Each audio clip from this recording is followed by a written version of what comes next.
Between 1869 and the 1960s, hundreds of thousands of Native children were taken from their families. But in one desperate moment, a dying Cherokee mother looked up at the sheriff sent to remove her last child. She made him promise to raise her children himself.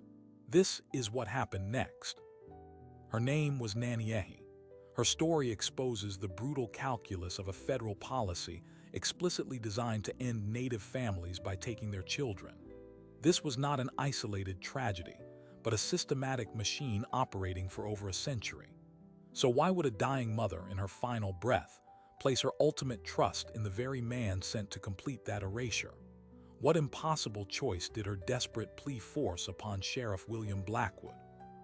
To understand that moment, you must first understand the machine.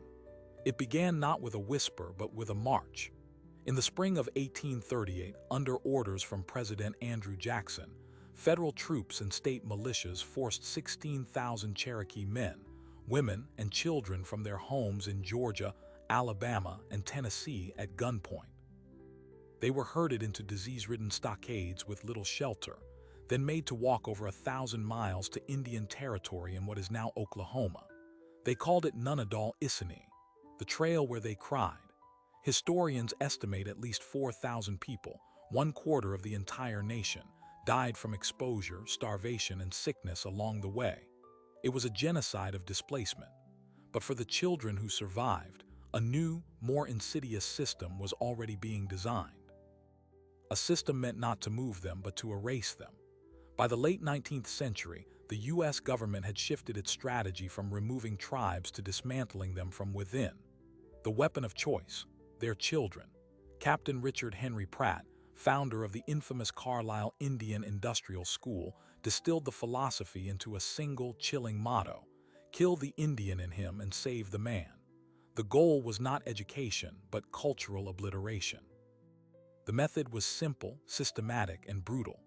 Federal agents, often accompanied by local sheriffs or marshals, would arrive at reservations or in Native communities. They had quotas to fill. They would take children, sometimes as young as 4 or 5, from their families, often using threats or coercion. The children were shipped hundreds, sometimes thousands of miles away to one of over 400 known federal Indian boarding schools. Upon arrival, their transformation began immediately. Their long hair, sacred in many cultures, was cut short. Their traditional clothing was burned or taken. They were forbidden to speak their native languages, beaten if they did. Their given names were replaced with English ones. They were subjected to military-style discipline, forced labor, and a curriculum designed to train them for menial jobs while vilifying their own heritage. The physical and emotional abuse was rampant, documented in countless first-hand accounts. The system created a devastating pipeline. Children stripped of their culture, language, and family ties became adults alienated from their communities, yet never fully accepted by white society. This cycle of trauma was the point. Break the chain of cultural knowledge between one generation and the next, and the tribe itself would wither. By the turn of the 20th century, this practice was federal policy, and by the 1950s, it had evolved. The Indian Adoption Project, a joint venture between the Bureau of Indian Affairs and the Child Welfare League of America, began in 1958. Its explicit aim was to place Native American children with white adoptive families, permanently severing tribal ties. The results were catastrophic. Between 1941 and 1967, as many as 1 in 3 Native children were separated from their families. In some states, Native children made up over 35% of foster care populations, despite being only a tiny fraction of the overall child population. This is the world Sheriff William Blackwood entered. Born in 1880 in a small Oklahoma town bordering the Cherokee Nation, Blackwood was a product of his time. He believed in order, in the rule of law, and in the vague notion of civilization he'd been taught. When he put on the badge in 1910, part of his duty, as explained by his superiors, was to assist the Indian agents. This often meant being the armed escort when an agent came to collect children for the boarding schools. He was the looming, authoritative presence that made resistance futile. For years, Blackwood performed this duty with a stoic detachment. He told himself it was the law. He told himself the children were being given opportunity, a chance at a better life. He pushed down the memories of the wails of mothers, the stunned silence of fathers, the confused terror in the children's eyes. He was just doing his job. That is, until the fall of 1924. A devastating diphtheria outbreak swept through a remote Cherokee settlement in the hills. Families were decimated. When word reached the authorities, the response was not primarily medical. It was bureaucratic. An Indian agent, a man named Horace Finch, determined the surviving children in the settlement were now orphans or from neglectful homes, labels applied broadly and often arbitrarily. He secured a removal order, and as usual, he requested a sheriff's deputy for the operation. But the usual deputy was sick with the same fever, so the task fell to Sheriff Blackwood himself. The journey to the settlement was long and grim. The air itself felt heavy with loss. When Blackwood and Agent Finch arrived, they found a community in the raw throes of grief. And in one of the last standing cabins, they found Naniehi. She was in her late 20s, lying on a thin pallet, burning with fever. Her husband and her mother had already died. Her 2 children, a boy of 7 and a girl of 5, huddled wide-eyed in the corner. Agent Finch consulted his clipboard, unaffected. This one, mother terminally ill. Children to be remanded to state custody for placement at the Chilocco boarding school. He motioned for Blackwood to gather the children. But as Blackwood approached, Naniehi, with a strength that seemed to defy her failing body, pushed herself up on one elbow. Her gaze locked not on the agent, but on the sheriff. Her eyes, bright with fever and a terrifying clarity, pierced right through him. She spoke in a ragged whisper, first in Cherokee. Then in broken English she made her plea. Do not take them to that place. You take them, you raise them, promise me. Promise you will raise my kids. The words hung in the suffocating air of the cabin. Agent Finch stared, first at the dying woman, then at Sheriff Blackwood, his face a mask of incredulous irritation. This was not in the procedure. Blackwood stood frozen, the weight of the badge on his chest suddenly feeling like a millstone.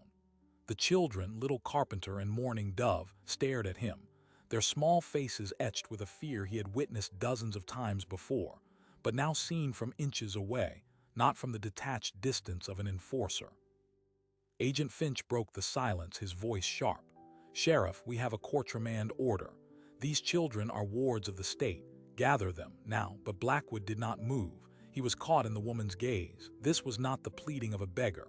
It was the command of a chief, a final sovereign act from a woman with nothing left to lose but the future of her bloodline. She wasn't asking for mercy from the system. She was appointing him, the system's agent, as its circumvention. In that shattered second, a lifetime of detached duty collided with a single, undeniable human truth. He knew what Chilocco meant. He had delivered children to its gates. He had heard the stories that leaked out, stories of brutality, of loneliness, of cultural murder. To take these children would be to condemn them. To honor this promise would be to break the law he was sworn to uphold. Blackwood took a deep breath. He turned to Agent Finch. There's been a change of plan, Horace. The mother has made a familial arrangement, I'm assuming guardianship. Finch's jaw went slack. You can't be serious. This is highly irregular. The order is from the Indian office. Blackwood's voice dropped, low and firm, the tone he used when facing down a drunk with a knife. The mother is exercising her right to designate a guardian for her children. I am accepting. You will note it in your report. Now I need you to leave. This is a medical quarantine. Finch spluttered, citing regulations, threatening telegrams to Washington. But he was a bureaucrat facing a determined lawman on his own turf, miles from any support. With a final, furious glare, he snapped his clipboard shut and stormed from the cabin. The immediate crisis was over. The lifelong one had just begun. Blackwood was now alone with 2 traumatized children and their dying mother. He knelt beside Naniehi's pallet. Her eyes, still locked on his, held a question. He gave a single, solemn nod. I promise. The tension seemed to leave her body all at once. She murmured something in Cherokee to her children, her voice fatting like a sigh. Then she closed her eyes. She did not wake again.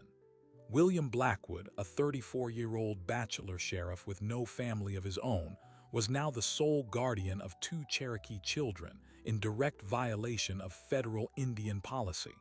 His first act was practical. He buried Nanayehi beside her husband and mother on the hillside overlooking the settlement, saying what few words he could muster. His second was to bundle the silent, shell-shocked children onto his horse and take them to the only place he could think of, his own home. The news, of course, spread like wildfire. Agent Finch's report painted Blackwood as a rogue officer swayed by sentimental nonsense, undermining federal assimilation policy. Whispers started in the county seat. Some called him a saint, most called him a fool. The county commissioners, wary of losing federal goodwill and funding, called him into a closed-door meeting. They pressured him to reverse course, to send the children to Chilocco where they belonged. Blackwood refused. His stance was simple and it stunned them. I gave my word to a dying woman. A man's word is his bond. If that is not the law we stand for, then what in God's name are we doing here? He threatened to resign and take the story to the newspapers. Faced with a potential scandal, the commissioners reluctantly backed down, but the target on Blackwood's back was now firmly painted.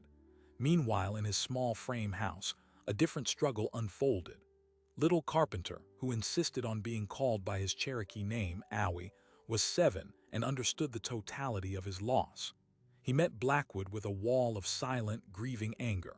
Mourning dove Tsula was 5. She cried for her mother at night, a sound that lanced through Blackwood's heart. He was utterly unprepared. He could track a fugitive across 3 counties, but he didn't know how to braid a little girl's hair. He could break up a bar fight, but he didn't know how to soothe a nightmare. His initial attempts were clumsy, born of a sense of duty more than affection. He bought them proper clothes, not the rough uniforms of the boarding school, but simple dresses and pants from the catalog. He tried to make meals. The first week was a disaster of burnt stew and profound, aching silence. The turning point came on a cold night. Tsula woke screaming from a nightmare. Blackwood went to her room, unsure of what to do. He sat on the edge of her bed, and in a moment of pure instinct, he began to hum a tune his own mother had sung to him, a melody he hadn't recalled in 20 years. Slowly, the screams subsided into sobs, then into quiet hiccups. She reached out and clutched his calloused hand, holding it until she fell asleep. He stayed there for an hour, his hand going numb, realizing the profound shift that had just occurred. He was no longer just a sheriff fulfilling an oath. He was becoming something else, something he had never planned to be. He knew, however, that providing food and shelter was not enough. To truly honor Nanayehi's promise, he had to preserve what the system sought to destroy, their identity. This meant confronting his own ignorance.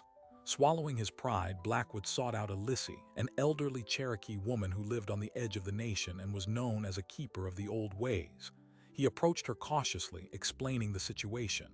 To his surprise, she did not turn him away. She saw the children, saw the loss in their eyes, and agreed to help. Several times a week, Blackwood would bring Awi and Tsula to Elyssie's cabin. While he waited outside, she would teach them. She taught Tsula the words for the sky, the river, the animals. She taught Awi stories of the trickster rabbit and the history of the removal, not as a distant tragedy, but as their family story. Blackwood listened through the walls, learning himself. He began to understand that he wasn't just saving children from a school. He was guarding the last embers of a culture that had been systematically stamped out. This secret education became their rebellion, but the outside pressure was intensifying. Agent Finch, humiliated and dogged, had allies in the Bureau of Indian Affairs. In the spring of 1925, a formal inquiry was launched into the irregular guardianship of the Blackwood children. Official letters arrived, demanding documentation of Blackwood's fitness, implying that a single lawman with no wife could not provide a suitable Christian home. The threat was clear: reverse your decision, or we will take them by force. Blackwood was now fighting a war on 2 fronts, raising 2 grieving children and battling the full weight of the United States government. He spent nights drafting legal responses, citing every vague statute he could find, leveraging his local reputation as a fair sheriff. He even reached out to a sympathetic lawyer in Tulsa. The stress was immense. And then a new crisis struck. Awi, now 8, got into a fight at the one-room schoolhouse he attended. A white boy had taunted him, calling him a dirty boarding school Indian. Awi, filled with a lifetime of pent-up rage, fought back fiercely. The schoolmaster, a man with little patience for Indian problems, expelled Awi on the spot. He told Blackwood the boy was unruly, a bad influence, and that he didn't belong in a white school. Blackwood stood in the schoolhouse, facing the priggish master, feeling the walls of the world closing in on the future he had promised Naniehi. Where would Awi learn? How would he prepare for a world that had already rejected him? That night, Blackwood made another radical decision. If the system would not educate his son, he would do it himself. He cleared out his small study. He ordered books, not just primers, but history, geography, law books. He became Awi's teacher every evening after his sheriff duties. It was grueling, but in that struggle, a bond forged in shared defiance began to grow. Awi started to see Blackwood not as a white sheriff, but as a stubborn ally in a war for his own soul. Yet, for every step forward, the past clawed back. In 1926, a federal inspector arrived unannounced at the sheriff's office. He was all polite smiles and sharp eyes, asking pointed questions about the children's cultural adjustment. He suggested ever so gently that perhaps the children would benefit from the structure and vocational training of a boarding school now that they were older. It was a soft-sell attempt at removal. Blackwood saw it for what it was. He stood, his 6'2" frame filling the small office, and looked the inspector dead in the eye. You can tell Washington that the children are thriving. They are in school. They are healthy. They are home. And as long as I am sheriff of this county, home is right here. The inspector left, but the message was clear. The surveillance would not stop. The promise to Naniehi had transformed William Blackwood from a cog in the machine into its most vexing obstruction. He had saved 2 children from the Trail of Tears successor system, but in doing so, he had placed himself and his family in a tightening vice. The question was no longer if the system would strike back, but when and how. And Blackwood, studying the cold language of the latest legal threat from the Bureau, realized with a sinking heart that his word, his bond, might soon be tested not by moral conviction, but by a judge's gavel in a courtroom where the law was explicitly stacked against him. Then, in the winter of 1927, the abstract legal threat materialized into a physical piece of paper.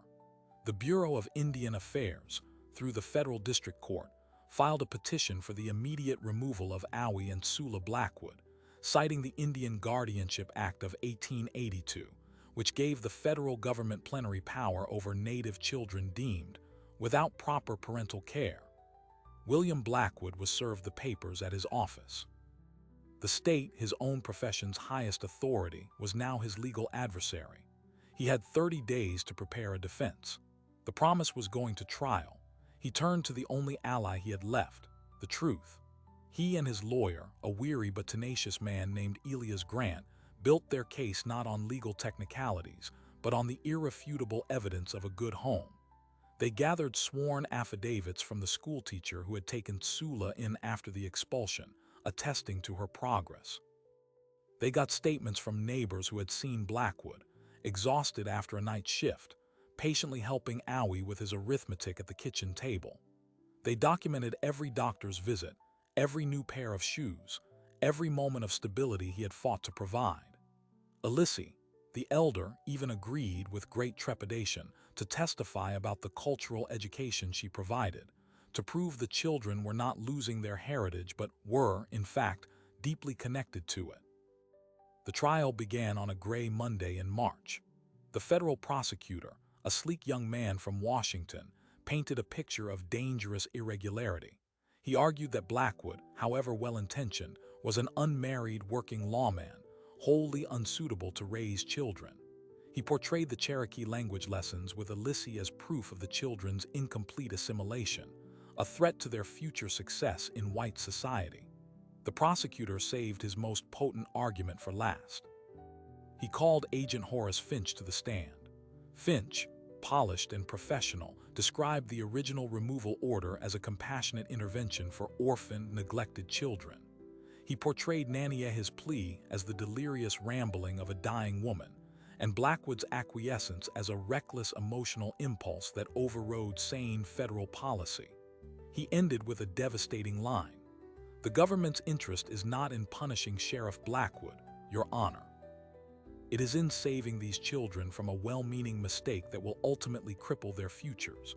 When it was Blackwood's turn, he took the stand, his uniform brushed, his face a landscape of grim resolve. His lawyer led him through the story, from the diphtheria-stricken cabin to the present. Blackwood spoke plainly, without embellishment. But when he described Nanieha's eyes, the courtroom fell silent. He said, "She wasn't asking me to save them from hardship, Your Honor.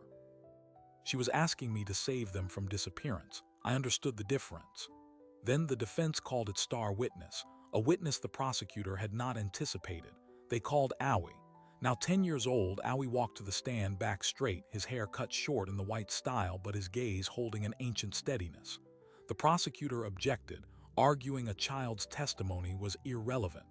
The judge, an old man with a weary face, overruled him. He wanted to hear the boy. Elias Grant asked a simple question. "Owie, do you want to leave your home with Sheriff Blackwood and go to the Indian boarding school?" Owie looked directly at the federal prosecutor, then at the judge. He said, "My mother told me to stay with him. She told me to learn the white man's ways, but to remember the Cherokee path. At home, I can do both. At that school, they will only let me do one. They will make me forget my mother's voice. I do not want to forget." The raw, unpolished truth of the child's statement hung in the air, neutralizing the prosecutor's polished arguments about suitability and policy. The final witness was Elissy. Speaking through an interpreter, she explained the concept of **Gajugi**, the Cherokee principle of community responsibility and mutual aid. She said, "When a mother of our people is dying and she places her children into the hands of another, it is the most sacred trust. It is not the white man's law.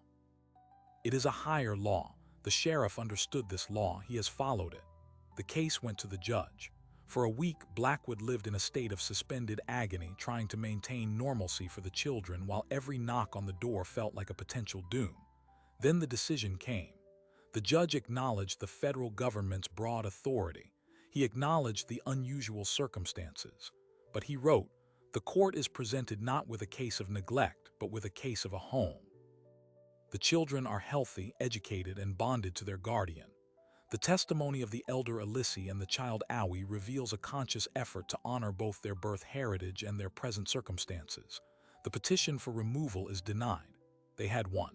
In the courtroom, Blackwood let out a breath he felt he'd been holding for 3 years. He hugged Owie and Sula tightly. It was over, but it was. The Bureau of Indian Affairs did not accept defeat. They filed an appeal, and then another.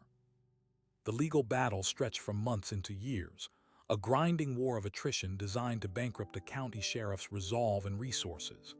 Each appeal was a fresh wave of anxiety, a new set of lawyers' fees that forced Blackwood to take on extra work to mortgage a piece of his land. The strain began to show. He aged rapidly, the constant stress etching deep lines around his eyes. The children, now adolescents, were acutely aware of the shadow that followed their family. Owie, at 14, grew sullen and angry, the weight of being the case subject crushing his spirit. He began to skip his lessons with Elissy, wanting to shed anything that made him different, that made him a target. Sula, at 12, internalized the fear, becoming anxious and quiet. The victory in court had, paradoxically, made their home feel more like a fortress under siege. Then, in 1931, the ultimate pressure was applied. The county commissioners, tired of the controversy and the whispers about federal funding, informed Blackwood they would not be renewing his contract as sheriff. After 21 years of service, he was being let go, his sacrifice for the children costing him the career that defined him. He was now an unemployed single father in the depths of the Great Depression, with a still pending federal lawsuit hanging over his head. It was the lowest point. The system had finally outlasted him. He sat at his kitchen table one night, the notice of non-renewal in front of him, the latest legal brief from the Bureau beside it, and felt the terrifying pull of despair. He had kept his word, but at what cost? He had preserved the children's identity, but perhaps doomed their future. He had fought the machine, and the machine had slowly, methodically stripped him of everything he had used to fight back: his reputation, his job, his savings. He looked at the sleeping forms of Awi and Sula, now nearly grown, and wondered if Naniehi would even recognize the battered, broken man who had replaced the determined sheriff she had entrusted them to. He was out of moves, and that's when the miracle happened. Not a deus ex machina, but a human one. The story, for years a local saga, had finally leaked beyond the county lines. An enterprising reporter from a Tulsa newspaper, digging for Depression-era human interest stories, stumbled upon the tale of the sheriff who lost his job for keeping a promise to a Cherokee mother. He published a front-page article titled "The Sheriff's Word," a promise that cost a man his badge. The article did not frame it as a racial or policy issue, but as a universal story of honor, sacrifice, and a family under threat. It was syndicated. It spread.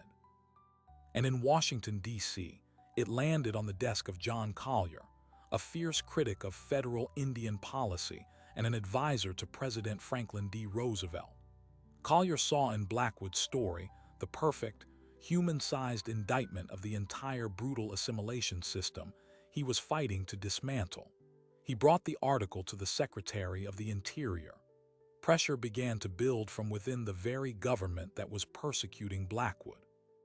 Meanwhile, the article triggered a flood of public support.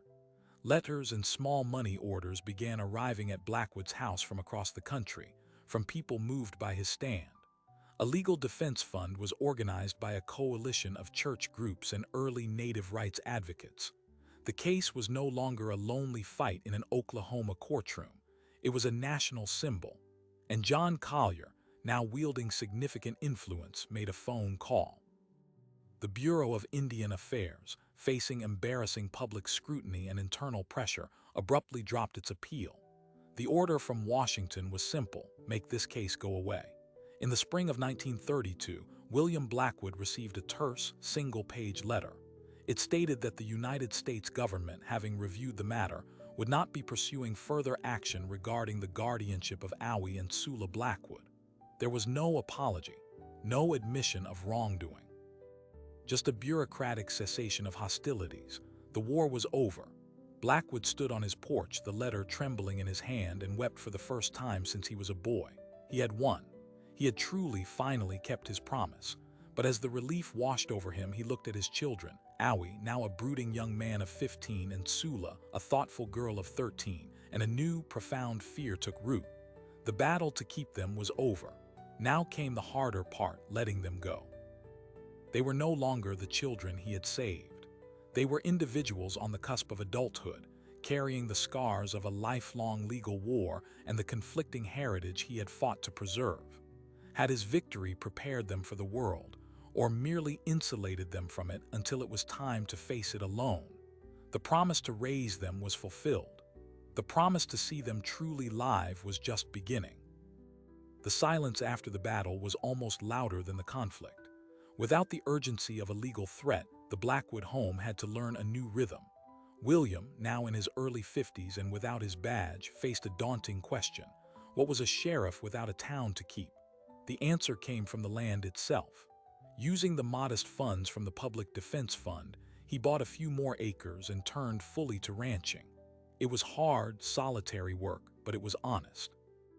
And it provided a new kind of structure for Awi, now a brooding 16-year-old who needed an outlet for his restless energy.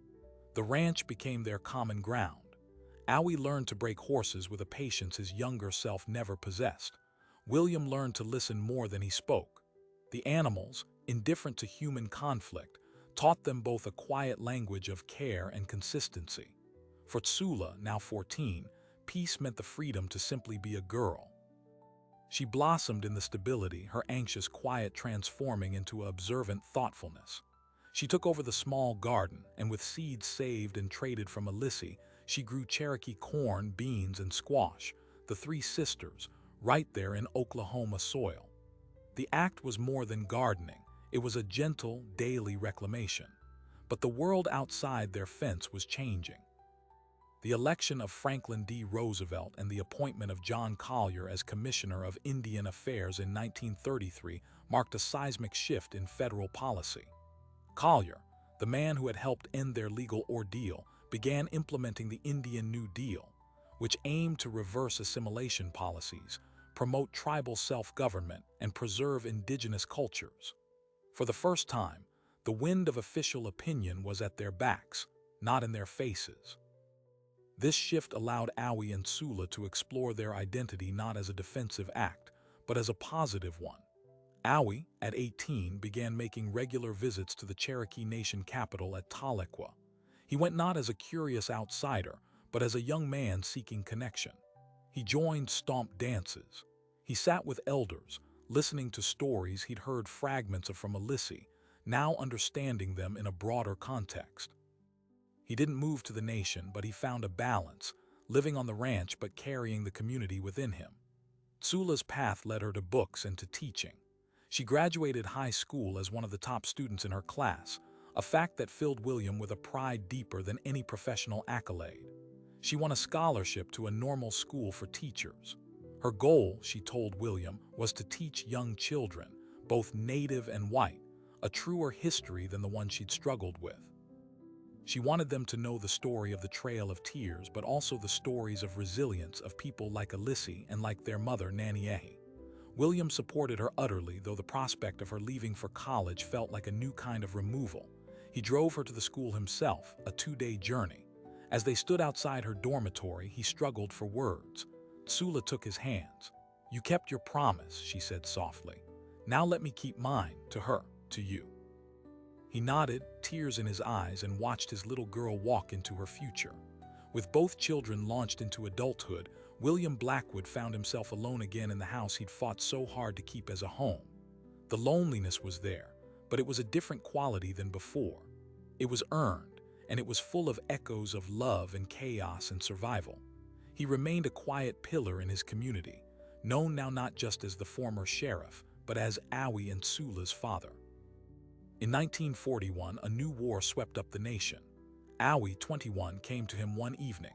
He had enlisted in the army. William felt a cold dread, the memory of loss threatening to swallow him. But he saw the determination in his son's eyes, not the anger of a boy fighting the world, but the resolve of a man choosing to defend something. Awi served with the famed Navajo code talkers in the Pacific, though he was Cherokee. His unique upbringing, fluent in both English and Cherokee, and his comfort moving between worlds made him a valuable asset. He returned home in 45 with a quiet maturity and a purple heart, his body whole but his spirit marked by the horrors of war. It was Sula who brought the next generation. She married a kind, soft-spoken history teacher named David, and in 1948 she gave birth to a daughter. They named her Naniehi. William Blackwood, the solitary cowboy who thought he'd never have a family, became a grandfather.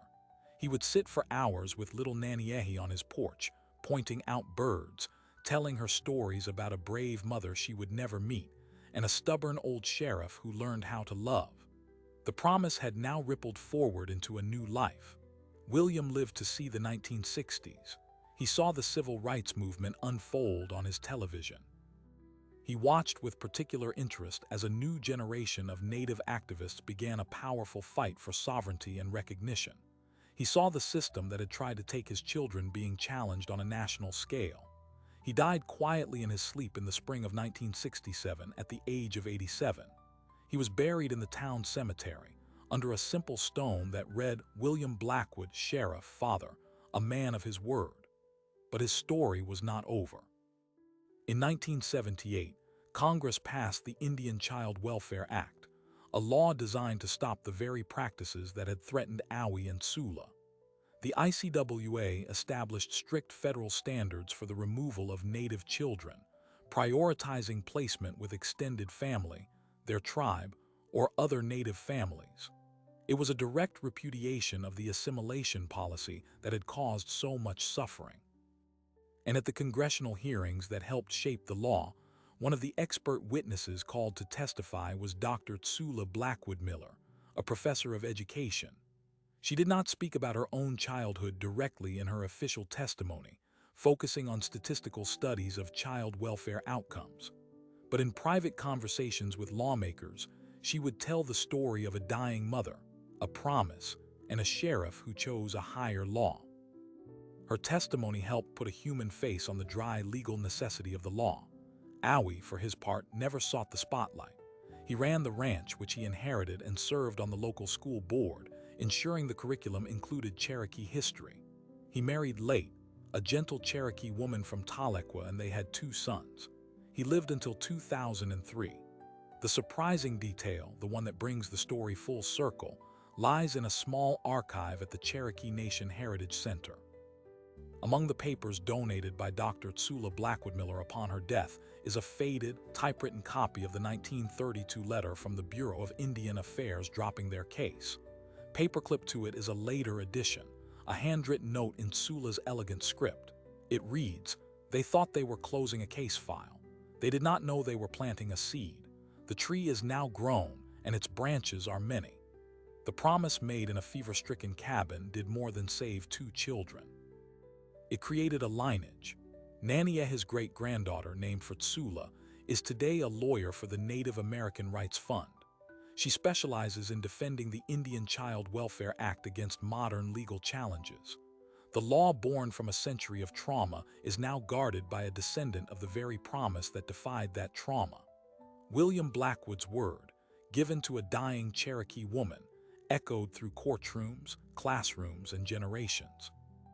It proved that a single act of moral courage could bend the arc of a family's destiny, and in its small way contribute to bending the arc of history itself.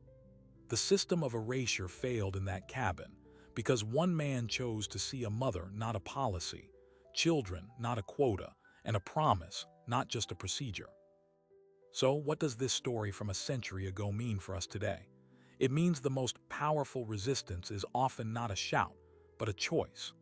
A choice to see a human being where a system sees a problem. The machinery that sought to erase Naniehe's family did not vanish. It evolved. The boarding schools are mostly closed, but the disproportionate removal of Native children by state welfare systems continues. The Indian Child Welfare Act, the law born from this centuries-long trauma, faces constant legal challenges, even recently before the Supreme Court. The fight for the next generation is not history, it is current events. The story of William, Naniehe, Owie, and Tsula asks us a difficult question. In our own lives, where are we the agent of a faceless system? And where do we have the power to be the human exception? Their legacy is a map, not to place but to principle, that a promise made in defiance of a cruel policy can echo through time, shaping laws and lives. It is a reminder that the arc of justice is bent not only by grand movements, but by countless quiet acts of individual courage. By the choice to keep a word, to honor a trust, to raise a child in the light of their own heritage instead of the shadow of forced forgetting. Their story ended, but the question it poses is perpetual. What promise is our world asking us to keep right now? If you found this journey through a forgotten chapter of history compelling, please help us bring more of these stories to light. Subscribe to the channel and hit the notification bell so you never miss a story. Thank you for watching and for remembering.